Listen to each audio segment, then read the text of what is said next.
Welcome back to the Explanation Pro. Today I'll recap an American war film called Boys of Abu Ghraib. Spoilers incoming. The movie starts as the protagonist, Jack and his family celebrate the 4th of July in their backyard. During dinner, his father makes a farewell speech for him as he's also leaving for Iraq the next day. They all then soon start dancing before Jack and his girlfriend sneak out to a nearby playground. They start to reminisce on their past years together and his girlfriend tells him to come home safe. The two of them then hug before the fireworks start. Jack soon arrives in Iraq with his platoon. A higher-ranking officer welcomes them to Abu Ghraib and tells them that they keep many known terrorists in the prison and that they are in constant danger due to the war as insurgents constantly try to enter the facility. After the orientation, they're brought to their quarters, which was formerly a crematorium. The young soldiers see some ashes scattered around the large room as well as some dried blood on the floors. Soon, the new soldiers are asked if anyone from their group would like to volunteer for police duty, as the specific facility holding the detainees is understaffed. Some of the soldiers warn Jack about volunteering and tells him the story of one previous volunteer who had accidentally shot his foot so he could be removed from duty. Later on, a mortar attack strikes the building where Jack and his companions are while they were asleep. They rush to get dressed and armed before rushing out. One of them gets injured and dies. The days passed by and grew too boring and monotonous for Jack. The soldiers' attempts at entertainment such as camping out and making their own games don't work for him anymore. Eventually, he volunteers for police duty and gets assigned to the hard site. Once on the hard site, he first meets Tanner, the head officer of the site. Tanner tells him to remove his shirt so the detainees won't see his name and compromise him. He orients him on how things are done and Jack sees how the prisoners are being prepared to be interrogated. He sees one detainee who has a cloth bag over his head and electrical wires connected to his hands.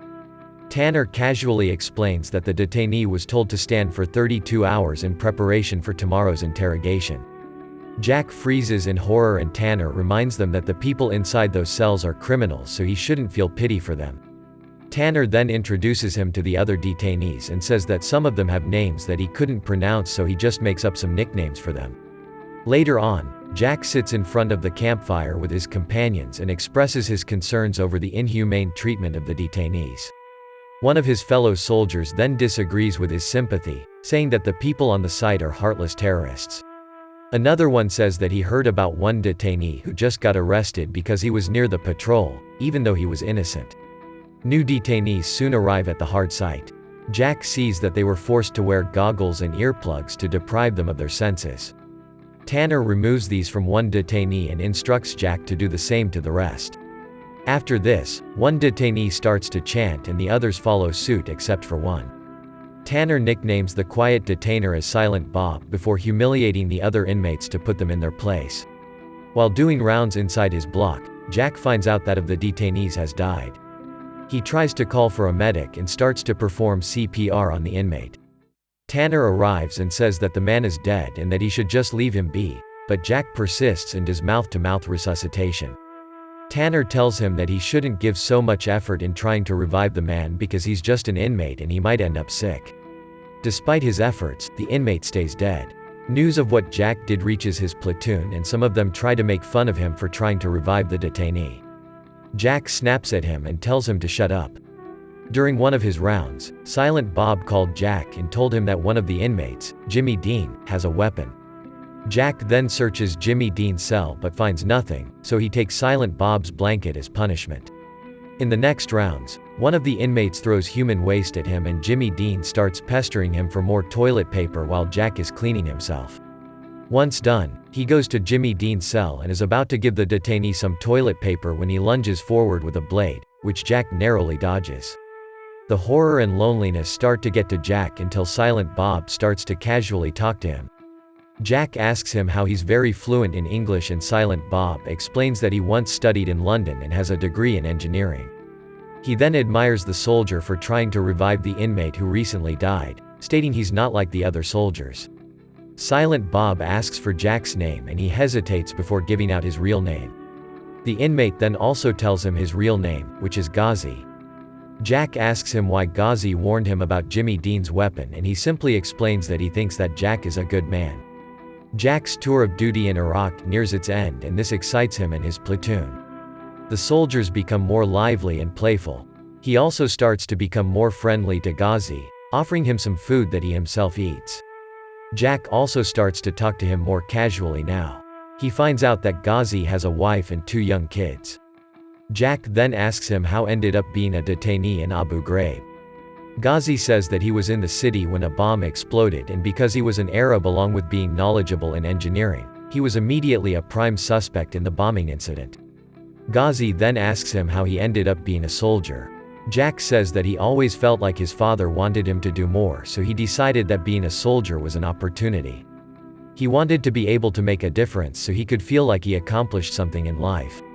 Ghazi also asks him if he has kids, and Jack explains that he doesn't have any yet and shows him a picture of his girlfriend. He also shares that he plans to propose to her once he comes back from Iraq, and Ghazi is supportive of his plan. Jack then says that they should go out for some brownies once Ghazi becomes free. Their conversation is cut short when 2 other soldiers arrive to take Ghazi away for interrogation. The soldiers in the facility soon get informed that their mission has been extended, so they'll be staying at the camp for another half year, although they will be given 2-week breaks and the facility will be renovated as compensation. This announcement lowers the morale of all soldiers as they start to lash out and be frustrated. One day, a mortar hits the camp near the portable toilets while Jack is inside one. The portable toilets fall down, though Jack survives and his companions manage to pull him out of there. They mention that he's a lucky man before he goes to take a shower. While doing this, he starts to reminisce about his girlfriend and ends up using the shower until night falls. Once he's back on the hard site, he sees that Ghazi has been taken back, although he is visibly shaken and wouldn't respond to Jack. It's not long before Ghazi is once again taken to interrogation, and Jack questions why when they've already asked him. One of the soldiers then confronts Jack about being too friendly to Ghazi.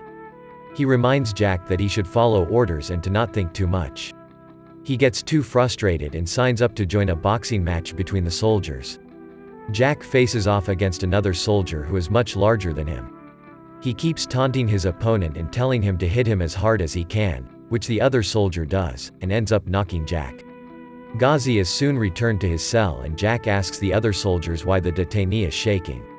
They then tell him that the temperature in the interrogation room was lowered and that Jack should keep him uncomfortable.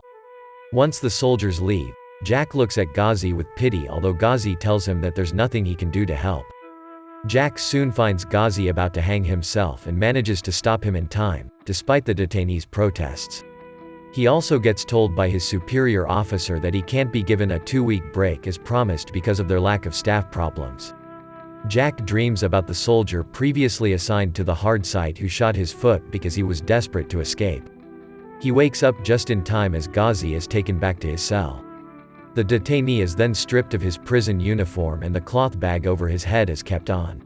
While the soldiers laugh and start to leave, Jack becomes angry and lashes out at them, saying that what they're doing isn't right.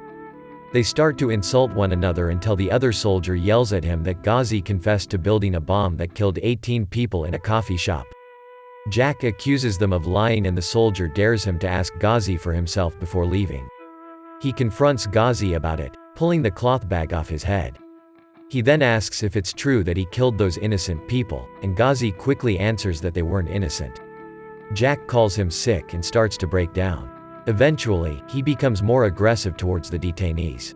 He plays loud music constantly to stop them from sleeping, similar to what Tanner used to do when Jack first arrived at the hard site. A new soldier arrives and Jack starts to brief him just like Tanner did to him earlier, like telling him to take his shirt off so the detainees won't know his name. The new soldier then takes out a camera and tries to snap a photo, but Jack tells him to keep it away. He then continues to say that he's free to take the privileges of the detainees if they don't listen to him before he sees that Ghazi fell asleep. Jack then drags him out and doesn't listen to him, apologizing for doing so. Jack then tells the new soldier that he should punish inmates if they don't follow orders and says that his nickname for Ghazi is Snake. Jack continues on to push his head on a bucket of waste and vent out toward Ghazi despite the new soldier calling him out. Jack's platoon spends the 4th of July around the campfire, although their spirits are low. They then see a flare and start to feel more cheerful after that. Once again, they start to count down the days before they're sent back home. Jack doesn't make amends with Ghazi until the day arrives that he's coming back home. Jack surprises his family by coming home a day earlier than they expected. He gets off the cab before his stop and his girlfriend spots him from afar, rushing toward him to hug him. They then share a kiss afterward. They go to his room and start to make out with each other. Jack stops for a bit to just hug his girlfriend. Later on, his dad asks him if he's alright, and Jack answers that he is. His dad then asks if he ever killed anybody while he was in Iraq, which he says that he hasn't. Jack goes on to the store with his girlfriend. He then hears a reporter mentioning Abu Ghraib and finds out that the facility is under investigation for human rights abuses. The news flashes a picture of him pushing Ghazi's head in the bucket, which was taken by the new soldier he was orienting. The movie ends as Jack watches in horror as the reporters mention that the soldiers involved will be punished for what they've done. Thank you so much for watching. If you enjoyed this video, please hit the like button and also subscribe to my channel for more videos like this. See you in the next video.